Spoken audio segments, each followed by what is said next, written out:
રાજ્ય સરકાર દ્વારા ખેડૂતોને પૂરતા ભાવ મળી રહે તે માટે ટેકાના ભાવે પાકની ખરીદી કરવાનો નિર્ણય લેવામાં આવ્યો છે। ત્યારે રાજકોટના જસદણમાં ટેકાના ભાવે મગફળી ખરીદવા માટે જે સેન્ટરની ફાળવણી કરવામાં આવી છે ત્યાં આપ કિસાન નેતા રાજુ કરપડા સહિતની ટીમ દ્વારા વિઝિટ કરવામાં આવી હતી। તો આ દરમિયાન રાજુ કરપડાએ જણાવ્યું હતું કે જસદણમાં ટેકાના ભાવે મગફળી ખરીદી માટે જે સેન્ટરની ફાળવણી કરવામાં આવી છે ત્યાં ભ્રષ્ટાચારની ફરિયાદો મળી રહી હતી, પરંતુ સૌથી મોટો ઘટસ્ફોટ એ હતો કે 720 ગ્રામનું બારદાન 1 કિલોનું ગણાવી ખેડૂત પાસેથી વધારાની મગફળી લેવામાં આવતી હતી। તો આજ દિવસ સુધીમાં 1,60,000 બોરી આ માત્ર આ એક સેન્ટર પરથી મગફળી ખરીદી થઈ છે। મતલબ અંદાજે 2240 મણ મગફળીમાં ગફલા થયા છે। તો સમગ્ર ગુજરાતમાં લાખો મણ મગફળીના ગફલા થતા હોવાની શંકા વ્યક્ત કરાઈ છે। બારદાનના બહાના હેઠળ વજનમાં થઈ રહ્યું છે ગોલમાલ। ત્યારે રાજુ કરપડાએ સવાલ ઉઠાવ્યો હતો કે અહીં ટેકાના ભાવે ખરીદી થાય છે કે વધારાની મગફળી લેવા માટેનું ષડયંત્ર ચાલી રહ્યું છે। નમસ્કાર, હું રાજુ કરપડા। ટેકાના ભાવે જે મગફળીની ખરીદી થાય છે એમાં દરેક સેન્ટરો પરથી વારંવાર ખેડૂતોની ફરિયાદો આવવાનું ચાલુ છે। આજે અમે જસદણની અંદર જે શિવમ સેન્ટરમાં જે ટેકાના ભાવે ખરીદી થાય છે ત્યાંથી વારંવાર ખેડૂતોને ફરિયાદો મળતી હતી।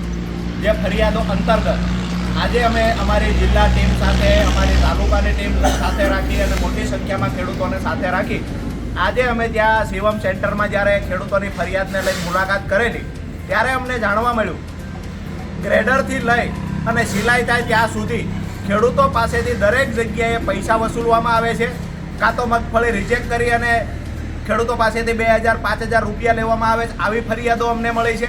સિલાઈ કરતી વખતે ખેડૂતોને સમયસર છૂટું થવું હોય, ઘરે જવું હોય તો 200-500 રૂપિયા ખેડૂતો પાસે માંગવામાં આવતા હોય, આવી પણ ફરિયાદો મળી છે। પણ સૌથી મહત્વની વાત એ હતી કે જ્યારે ખરીદી થાય છે ત્યારે 35 કિલો મગફળી 1 કિલો બારદાન ગણી અને 36 કિલો બારદાનમાં મગફળી 35 કિલો વત્તા 1 કિલો બારદાન એમ કરી અને 36 કિલો વજન કરવાનો હોય છે। પરંતુ જ્યારે આજે અમે ચેક કર્યું, જ્યારે એક બારદાન મૂક્યું તો 710 ગ્રામનું થયું, એક સાથે 25 બારદાન અમે મૂક્યા તો એ બારદાનનો વજન 17 કિલો 800 ગ્રામ થયો। સમથિંગ અમે 18 કિલો ગણ્યું કે ભાઈ 18 કિલો ગણીએ છીએ 100-200 ગ્રામ આગળ પાછળ, પણ જ્યારે અમે મોટાભાગના બારદાનના વિટોળા ચેક કર્યા તો અમને ખબર પડી કે 100 કિલોએ 100 બારદાને 28 કિલો વજન ઘટે છે। 100 બારદાન મૂકવા જોઈએ, 100 કિલો વજન થવો જોઈએ, તો જ્યારે 100 બારદાન મૂકીએ છીએ માત્ર વજન 72 કિલો થાય છે, એટલે કે 28 કિલો વજન ઘટે છે। અમે આખો હિસાબ કર્યો તો અમે આશ્ચર્યચકિત થઈ ગયા કે 1,60,000 બોરી આ શિવમ સેન્ટરમાં ખરીદી થઈ અને ઉપર મોકલી દેવામાં આવી છે।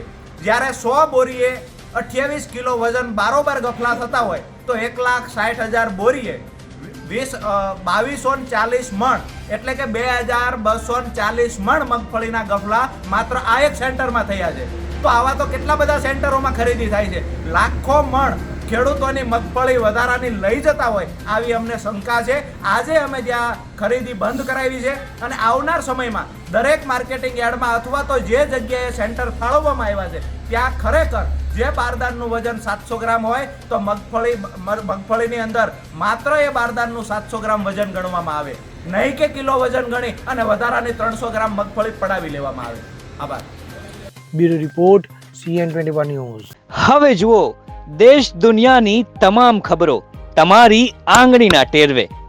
ઉઠાવો મોબાઈલ અને Google Play Store પરથી ડાઉનલોડ કરો અમારી CN24 ન્યૂઝ મોબાઈલ એપ।